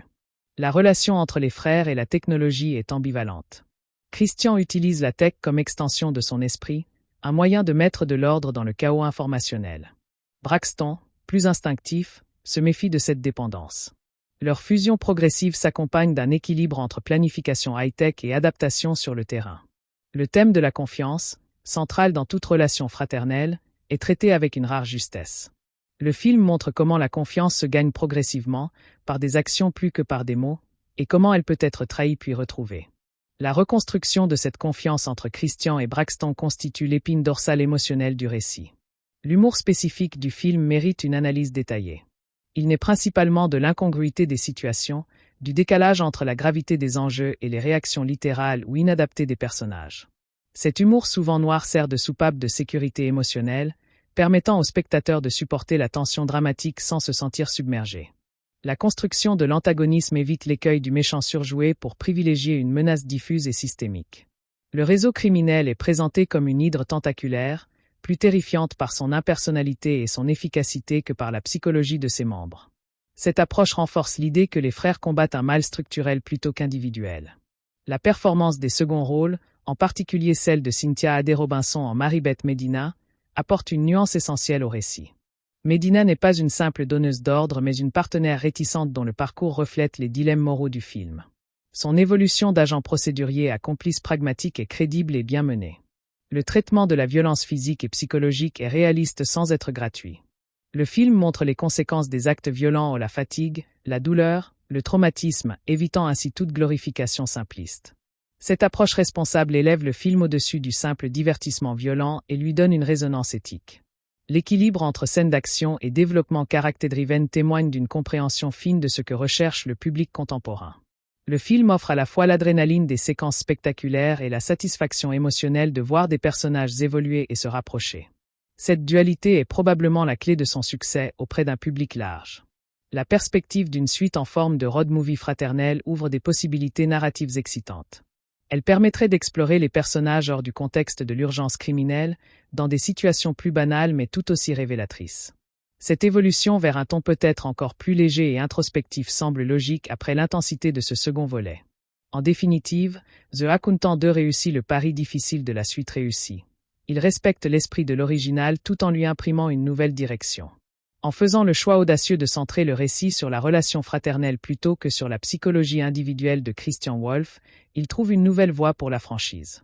Ce film prouve que les suites peuvent apporter une réelle valeur ajoutée en approfondissant les relations plutôt qu'en simplement reproduisant une formule. Il laisse le spectateur avec le sentiment d'avoir passé du temps avec des personnages complexes et attachants, et avec l'envie légitime de les retrouver pour de nouvelles aventures. La genèse narrative de The Accountant 2 repose sur un postulat dramatique aussi simple qu'efficace, la rupture d'un équilibre précaire. L'assassinat ciblé de Raymond King ne constitue pas seulement un acte criminel mais une déclaration de guerre contre le fragile écosystème moral que Christian Wolff avait patiemment échafaudé. Ce meurtre fonctionne comme un rappel brutal que le passé, surtout lorsqu'il est refoulé, possède une inertie propre et finit toujours par ressurgir. Le message ultime de la victime, Find the Accountant, opère comme une injonction cryptée qui transcende la simple demande d'enquête pour devenir un appel au devoir mémoriel. Maribeth Medina, en transmettant cet ordre posthume, devient malgré elle le vecteur d'une destinée qu'elle cherchait peut-être à éviter. Sa décision de replonger dans l'univers de Wolff témoigne d'une lassitude profonde face aux limites procédurales de la justice institutionnelle. La dynamique fraternelle qui constitue le socle émotionnel du film s'articule autour d'un paradoxe fondateur. Deux hommes, façonnés par une même violence originaire, ont développé des stratégies de survie diamétralement opposées. Christian a érigé l'ordre et le contrôle en bastion contre le chaos, internalisant l'agressivité paternelle sous forme de discipline autodestructrice. Braxton, à l'inverse, a extrapolé cette violence pour en faire son mode relationnel principal, exilant toute vulnérabilité derrière une carapace d'agression préemptive. Leur réunion forcée par les circonstances crée un champ de force psychologique où attraction et répulsion s'équilibrent constamment. Le scénario excelle à montrer comment leurs compétences martiales complémentaires deviennent le langage premier de leur réconciliation, une syntaxe non verbale où la confiance se gagne en sauvegardant les arrières de l'autre lors d'un assaut. Chaque moment de calme entre deux actions violentes est chargé d'une tension palpable, celle d'un dialogue qui peine à émerger des décombres d'une enfance volée. Le personnage d'Anaïs incarne une dimension métanarrative fascinante, celle de la mémoire effacée mais active. Son amnésie ne représente pas une table rase mais un palimpseste où les traces du trauma continuent d'informer ses instincts de survie. En croisant la route des frères Wolf, elle devient le catalyseur qui replace leur quête personnelle de vengeance dans un cadre moral plus large. Son lien avec les réseaux de trafic d'êtres humains transforme une affaire de meurtre ciblée en croisade contre une forme de mal absolu, donnant une légitimité éthique à leur violence par ailleurs problématique. La performance de Daniela Pineda repose sur une ambivalence constante entre une froideur professionnelle de tueuse et des éclairs de terreur enfantine, suggérant que son identité assassinée n'a jamais totalement disparu mais survit en état de latence. Son arc narratif, bien que secondaire, sert de miroir aux frères. Comme eux, elle doit affronter les fantômes d'un passé qu'elle ne maîtrise pas pour se réapproprier son avenir. L'évolution du Harbor Neuroscience Center depuis le premier film mérite une analyse attentive. D'un simple cabinet thérapeutique high-tech, il s'est métamorphosé en quartier général opérationnel, en War Room, bienveillante où la neurodiversité est une force stratégique. Cette transformation symbolise une idéalisation du potentiel humain, un espace où les particularités cognitives ne sont pas traitées comme des handicaps à compenser mais comme des atouts à optimiser. L'équipe de jeunes adultes autistes qui y opèrent ne représente pas un simple gadget narratif mais une proposition utopique concrète. Une communauté fondée sur la compétence et l'entraide mutuelle, transcendant les codes sociaux neurotypiques. La voix de Justine, toujours hors champ, acquiert une dimension presque maternelle, guidant non plus seulement Christian mais toute une équipe de cerveaux atypiques vers l'excellence collective. Ce lieu devient le point fixe autour duquel gravite l'univers du film, l'étoile polaire morale et technologique qui guide les frères dans les ténèbres qu'ils affrontent. L'approche de la neurodivergence dans cette suite fait l'objet d'un rééquilibrage significatif par rapport à l'opus original. La caméra, qui dans le premier film adoptait souvent le point de vue subjectif de Christian pour illustrer sa perception du monde, se fait ici plus extérieure, plus observatrice. Cette distance permet de mieux saisir les interactions du personnage avec son environnement social, notamment avec son frère, mais elle s'éloigne de l'immersion sensorielle qui faisait la singularité du premier volet. Les traits autistiques de Wolf deviennent davantage des caractéristiques de personnages au service du récit que le sujet même du récit. Ce choix, s'il peut décevoir les puristes, s'inscrit dans la logique d'élargissement narratif. Le film ne se veut plus l'étude d'un esprit singulier mais le portrait d'une relation entre deux singularités complémentaires. L'humour qui émane parfois de ses réactions littérales n'est pas tant une trivialisation de sa condition qu'une manière de montrer comment celle-ci interagit, parfois de manière cocasse, avec les attentes sociales conventionnelles. La philosophie morale qui sous-tend l'action des protagonistes est remarquablement cohérente dans son ambiguïté.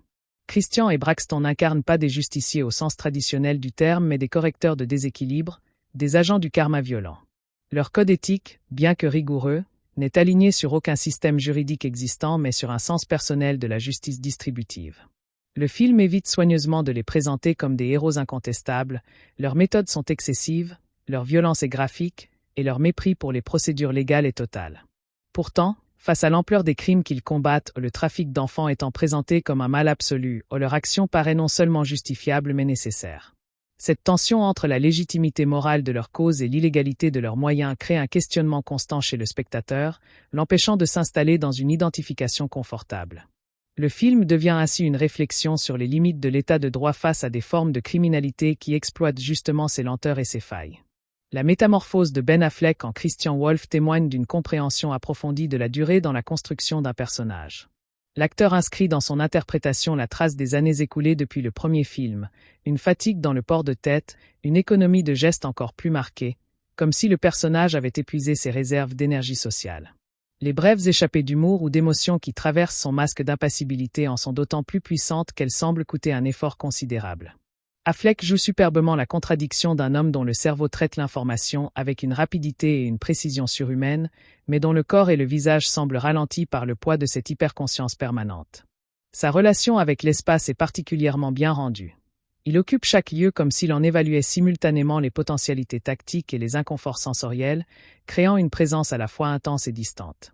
Jon Bernthal apporte à Braxton Wolfe une animalité charismatique qui recharge en permanence la dynamique narrative.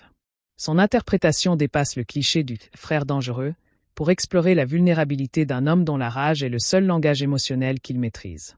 Bernthal excelle dans les moments où la violence de son personnage bascule de l'impulsivité pure à une férocité calculée, révélant une intelligence tactique souvent masquée par son comportement erratique. Sa chimie avec Affleck repose sur un contraste de texture, la rigidité minérale de l'un répondant à l'énergie organique de l'autre. Leurs scènes ensemble fonctionnent comme des duels chorégraphiés où chaque réplique, chaque silence, chaque mouvement est une manœuvre dans un jeu d'échecs émotionnel. Bernthal donne à Braxton une humanité bouleversante précisément parce qu'elle est si maladroitement exprimée, souvent par la colère ou l'action plutôt que par les mots-points, et la grammaire cinématographique de Gavin O'Connor se distingue par son classicisme assumé, privilégiant la clarté narrative aux pyrotechnies stylistiques. Sa mise en scène repose sur un principe de transparence. La caméra est au service de l'histoire, jamais l'inverse. Les scènes d'action sont construites avec une géographie spatiale impeccable, permettant au spectateur de toujours comprendre la position des personniques, les obstacles, les issues. Cette lisibilité contraste avec le style frénétique et décadré qui prévaut souvent dans le genre, et renforce l'impression de professionnalisme des protagonistes. L'assaut final à Juarez est un modèle du genre, une progression tactique par étapes, où chaque mouvement est motivé par la logique situationnelle, où la tension monte par accumulation de détails réalistes plutôt que par accélération artificielle du montage. O'Connor dirige ses acteurs avec une attention particulière au silence et au regard, comprenant que l'essentiel de la relation fraternelle se joue dans les non-dits. La réception contrastée du film révèle les attentes divergentes du public et de la critique vis-à-vis d'une suite. Les spectateurs, souvent plus sensibles à l'alchimie humaine et au divertissement pur, ont globalement adhéré au virage « Buddy Movie ». Les critiques, mesurant l'œuvre à l'aune de l'original, ont parfois regretté l'affadissement de la complexité psychologique au profit de l'efficacité narrative. Cette divergence est symptomatique d'un cinéma contemporain tiraillé entre la nécessité de singularité artistique et les impératifs commerciaux de la franchise. Le succès modeste mais réel du film au box-office, complété par une diffusion sur Amazon Prime, suggère qu'il a trouvé son public. Celui qui cherche dans le cinéma de genre à la fois des sensations fortes et une densité émotionnelle suffisante. Le film fonctionne ainsi comme un pont entre deux attentes, sans totalement satisfaire l'une ou l'autre, mais en créant un équilibre nouveau. La conclusion ouverte du film, tout en résolvant l'intrigue criminelle immédiate, laisse délibérément en suspens la question de l'avenir relationnel des frères. Cette fin intelligente évite le piège du happy ending mièvre tout en offrant une forme de catharsis satisfaisante. La perspective d'un troisième volet en forme de road movie, évoqué par le réalisateur, s'inscrit logiquement dans l'évolution narrative. Après avoir appris à collaborer dans l'urgence, les personniques devraient maintenant apprendre à coexister dans la normalité relative. L'image de « Rain Man sous stéroïdes » est parlante. Elle promet à la fois l'exploration des frictions du quotidien et leur transposition dans un registre d'action élevé. Cette suite potentielle témoigne de la richesse du matériau relationnel créé par les scénaristes et interprété par les acteurs, suggérant que l'univers des Wolfe a encore beaucoup à explorer au-delà du simple thriller comptable. L'architecture sonore du film constitue un personnage à part entière dans l'expérience spectatorielle. La bande originale, tout en conservant certains motifs électroniques hérités du premier opus, développe une dimension orchestrale plus ample pour épouser l'élargissement émotionnel du récit. L'utilisation du silence est particulièrement remarquable lors des phases de concentration intense de Christian. Le mixage abaisse le bruitage ambiant pour ne laisser que les sons essentiels, recréant acoustiquement son hyperfocalisation sensorielle. Les scènes d'action, à l'inverse, sont traitées avec un réalisme sonore brut. Le claquement sec des armes, le bruit des impacts corporels, les respirations haletantes, tout contribue à une immersion sensorielle totale. La voix de Justine, toujours transmise par haut-parleur ou écouteur, acquiert une qualité à la fois rassurante et inquiétante, celle d'une conscience technologique omnisciente. La scénographie et la direction artistique opèrent une distinction nette entre les espaces de l'ordre et ceux du chaos. Le Harbor Neuroscience Center est conçu comme une cathédrale de verre et de lumière, où la transparence architecturale reflète une idéologie de clarté mentale et d'ouverture. À l'opposé, les repères criminels sont des lieux de confinement et d'obscurité, des espaces labyrinthiques où la visibilité est réduite et la menace diffuse. Le domicile de Christian Wolff, avec sa collection d'art contemporain et son minimalisme extrême, fonctionne comme une extension de son esprit. Chaque objet a une place rationnelle, chaque ligne est nette, chaque couleur est contrôlée. Cette opposition spatiale n'est pas seulement esthétique mais narrative. Elle matérialise le conflit intérieur des personniques entre leur aspiration à l'ordre et leur immersion nécessaire dans le désordre du monde. Le film utilise l'espace comme une métaphore de l'esprit, chaque lieu reflétant un état psychologique. Le traitement du temps dans la diégèse combine deux régimes temporels antagonistes. D'une part, le temps linéaire et urgent de l'enquête policière, avec ses délais à respecter, ses pistes à suivre avant qu'elles ne refroidissent. D'autre part, le temps cyclique et répétitif du trauma, où le passé revient inlassablement hanter le présent sous forme de flashbacks ou de réactions conditionnées. Le montage articule ces deux temporalités de manière subtile, souvent en utilisant un élément du présent, un bruit, une situation, comme déclencheur d'une réminiscence traumatique. Le film suggère ainsi que pour les frères Wolff, toute action dans le présent est en partie une répétition ou une réponse à des événements fondateurs enfouis. Cette superposition temporelle donne à l'intrigue policière une profondeur psychologique rare, transformant la quête de vérité sur un meurtre en enquête sur les origines de leur propre violence. L'humour, élément nouveau et essentiel, fonctionne selon une mécanique précise. Il émerge presque exclusivement du décalage entre la gravité des situations et les réactions socialement inadaptées des personniques. L'esprit littéral de Christian, incapable de saisir le sarcasme ou les sous-entendus, produit des réponses d'une logique imparable qui désarme ses interlocuteurs. Braxton utilise quant à lui l'humour noir comme une arme de distanciation, une manière de refuser la gravité émotionnelle de situations qui pourraient l'atteindre. Leurs échanges comiques, toujours brefs et incisifs, servent de ponctuation aux scènes tendues, permettant aux spectateurs de relâcher momentanément la pression tout en approfondissant la caractérisation. Cet humour n'est jamais gratuit mais participe à la construction de leur relation, devenant un langage privé qui scelle leur complicité naissante. La construction de l'antagonisme prend le parti intéressant de la dilution.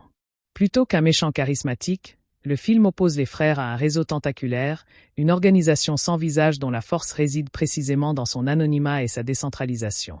Cette approche reflète une vision contemporaine du mal, non plus personnifié dans un individu mais diffus dans des systèmes économiques et logistiques. Les intermédiaires que combattent les Wolff sont des exécutants interchangeables, aussi vite éliminés que remplacés, soulignant l'hydre à laquelle ils s'attaquent. Cette structure narrative évite la simplification manichéenne et renforce l'idée que le combat des héros est moins contre des individus que contre des flux, d'argent, d'armes, d'êtres humains. L'ennemi ultime est une abstraction, la corruption systémique, l'indifférence bureaucratique, l'exploitation capitaliste des vulnérabilités. Le personnage de Maribeth Medina subit une évolution significative qui mérite analyse. De simples liens narratifs entre le monde légal et les Wolff, elle devient progressivement une participante active, voire une complice. Son arc illustre la corrosion des principes face à l'évidence de l'inefficacité institutionnelle. Le film montre avec finesse comment sa loyauté envers la mémoire de Raymond King l'entraîne à franchir des lignes qu'elle n'aurait jamais imaginé traverser. Son pragmatisme croissant face aux méthodes des frères Wolff pose une question essentielle. Jusqu'où un agent de la loi peut-il aller hors la loi pour servir une justice supérieure? Cynthia Adé-Robinson joue cette transformation avec une retenue remarquable, laissant transparaître les conflits intérieurs de son personnage dans des micro-expressions plus que dans de grands discours.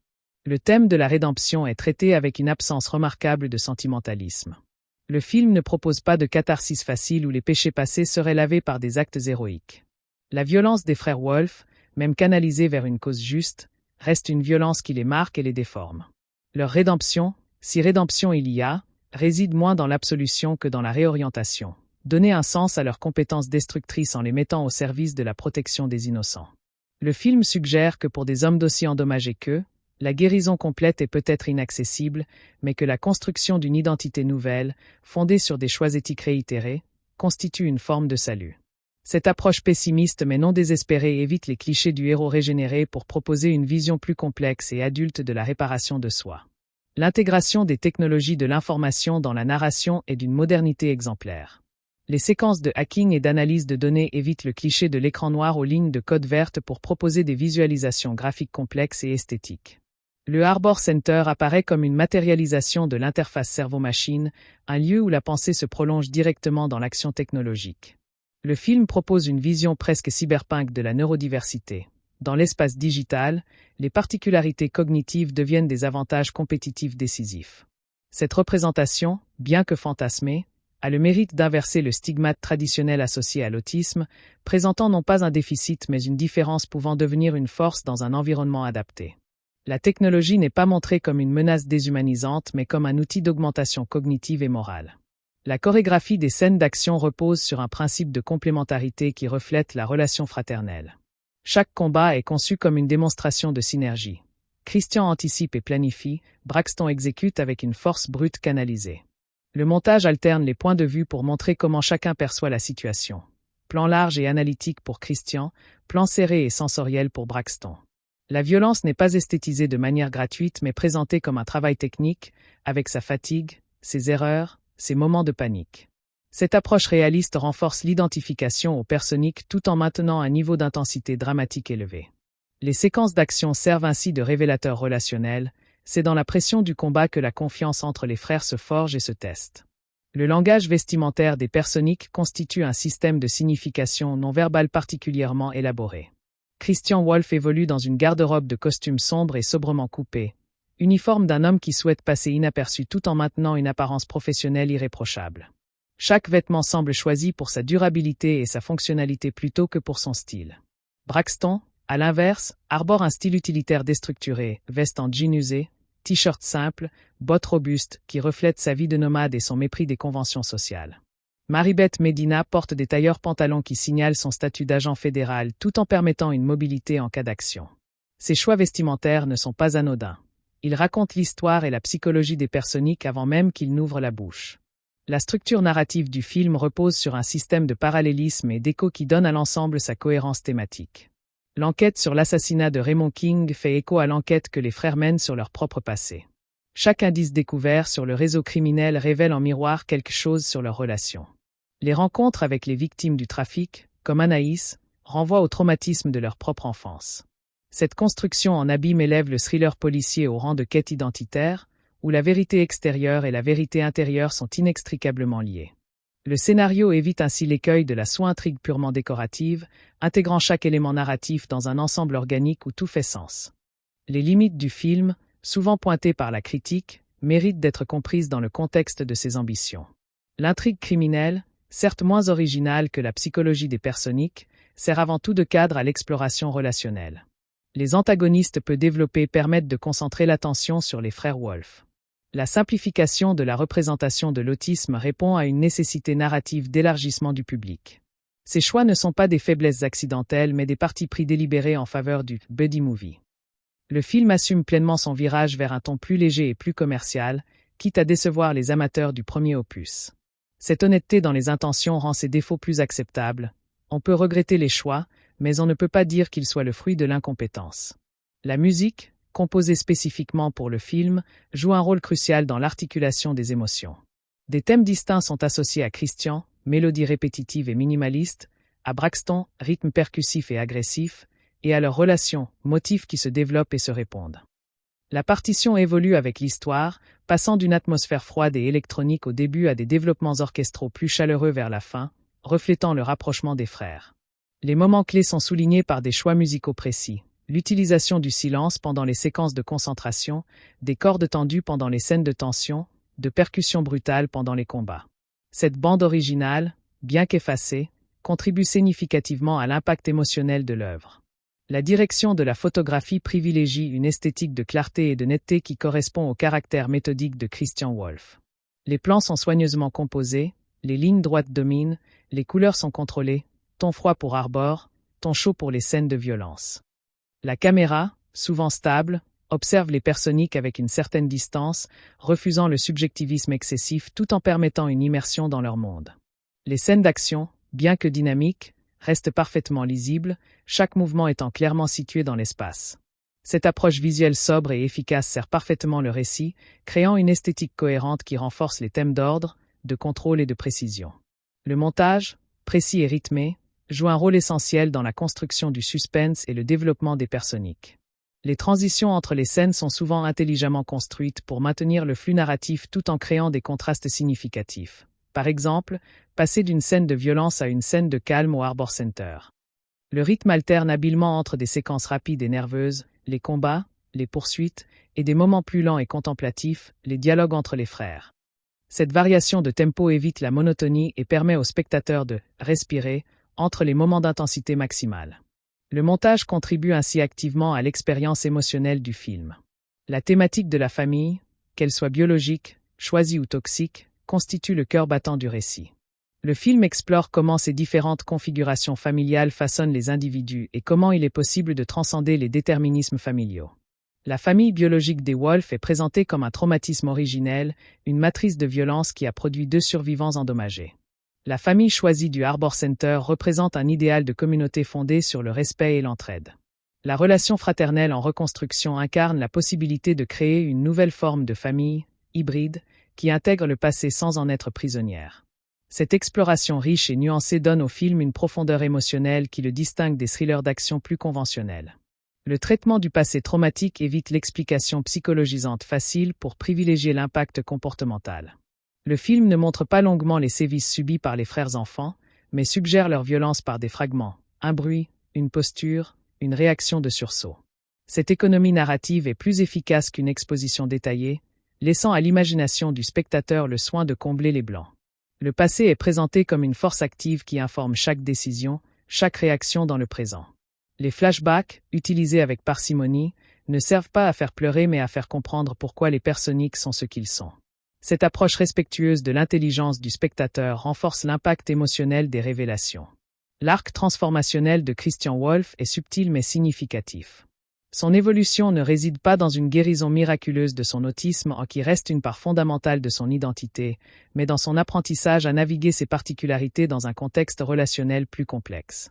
Il apprend à tolérer l'imprévisibilité de Braxton, à anticiper ses réactions, à faire confiance malgré son besoin de contrôle.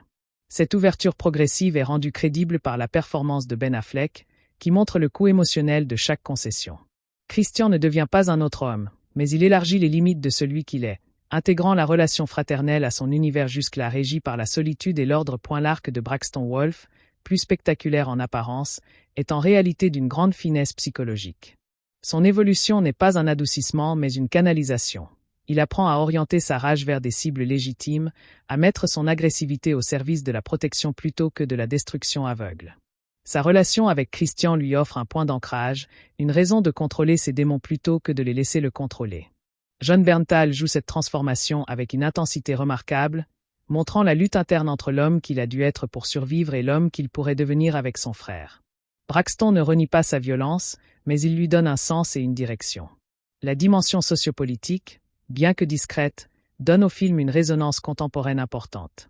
Le choix du trafic d'enfants comme trame criminelle n'est pas anodin et ancre l'histoire dans des préoccupations sociales réelles. Le film montre comment ce trafic s'insère dans des systèmes économiques et logistiques complexes, profitant des failles des frontières et de la corruption des institutions. Cette contextualisation dépasse le simple cadre du thriller pour poser des questions sur la mondialisation criminelle et l'impuissance des États face à des réseaux transnationaux. Les héros, en agissant en dehors du cadre légal, représentent une réponse individualiste et violente à cette impuissance, interrogeant ainsi les limites de l'action étatique dans un monde globalisé. L'esthétique générale du film témoigne d'un souci de cohérence et de qualité qui le distingue des productions standards du genre. Du design des interfaces informatiques du Harbor Center à la conception des armes, en passant par la décoration des différents lieux, chaque détail visuel participe à créer un univers crédible et immersif. La palette de couleurs, soigneusement contrôlée, renforce les oppositions thématiques entre ordre et chaos, sécurité et danger. Les choix de cadrage et de composition reflètent souvent l'état psychologique des personnages. Plan serré et cloisonné pour Christian lorsqu'il est en stress, plan plus large et fluide lorsqu'il agit en synergie avec Braxton. Cet investissement dans la forme élève le film au-dessus du simple produit de consommation. La dynamique entre l'individuel et le collectif traverse tout le récit. Christian, d'abord présenté comme un solitaire absolu, apprend progressivement à faire partie d'une équipe d'abord avec son frère, puis avec l'équipe de Harbor. Cette intégration ne se fait pas sans heurts et n'efface pas son besoin fondamental de solitude, mais elle élargit son univers relationnel. Le film suggère ainsi que même les individus les plus autosuffisants ont besoin de connexion, ne serait-ce que pour accomplir des missions qui dépassent leurs capacités individuelles. Cette évolution vers le collectif est présentée non comme une perte d'identité mais comme un enrichissement, une façon de compenser ses faiblesses par les forces des autres. Le motif du double et du reflet structure la relation fraternelle de manière sophistiquée. Christian et Braxton sont les deux faces d'une même médaille, les deux réponses possibles à un traumatisme commun. Leur complémentarité au l'ordre et le chaos, la pensée et l'action, le contrôle et l'impulsivité, montrent comment des polarités opposées peuvent former un tout plus fort que la somme des parties. Le film utilise visuellement ce motif de double, plan miroir où leurs reflets se répondent, composition symétrique qui les met en parallèle, écho dans leur dialogue. Cette construction formelle renforce l'idée qu'ils sont indissociables, deux moitiés d'un même être séparées par le trauma et en voie de réunification. L'utilisation de l'espace comme métaphore psychologique est particulièrement réussie. Les lieux clos et sécurisés, Arbor, le domicile de Christian, s'opposent aux espaces ouverts et dangereux, les rues de Juarez, les entrepôts désaffectés. Cette opposition spatiale reflète le conflit intérieur des personniques entre leurs besoins de sécurité et leur devoir d'affronter le chaos. Les transitions entre ces espaces sont souvent marquées par des changements dans la photographie, lumière, couleur, cadrage, signalant au spectateur le passage d'un état psychologique à un autre.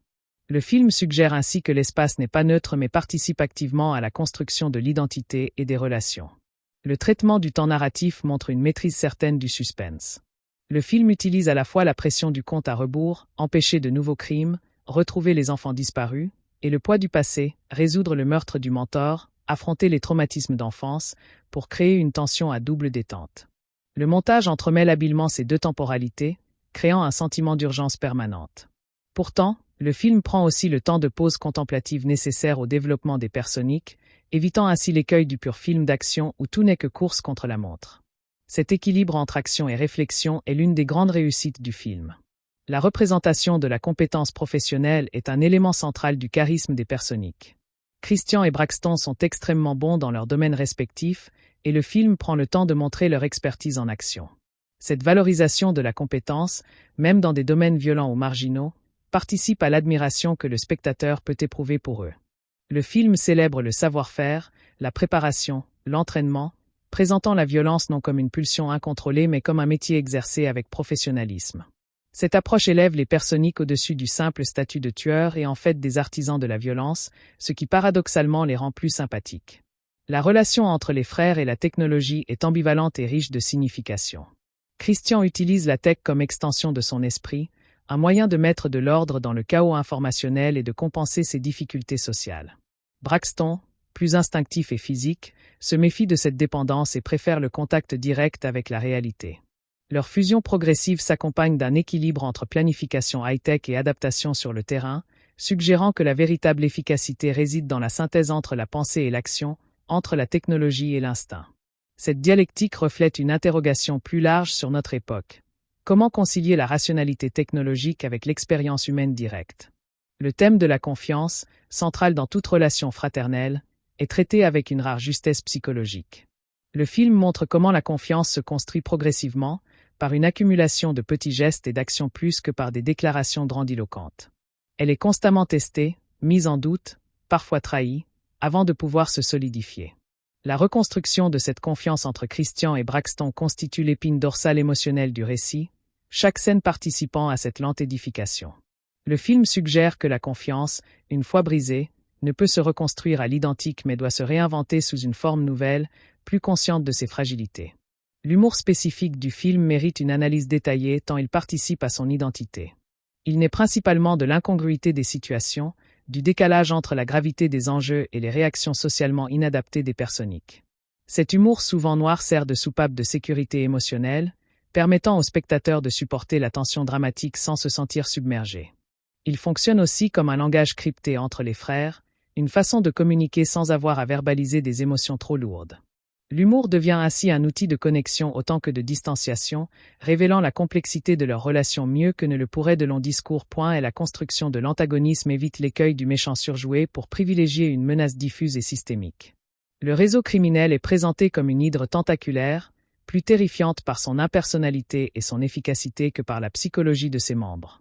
Cette approche reflète une vision contemporaine du mal, non plus personnifié dans un individu diabolique mais disséminé dans des structures économiques et bureaucratiques.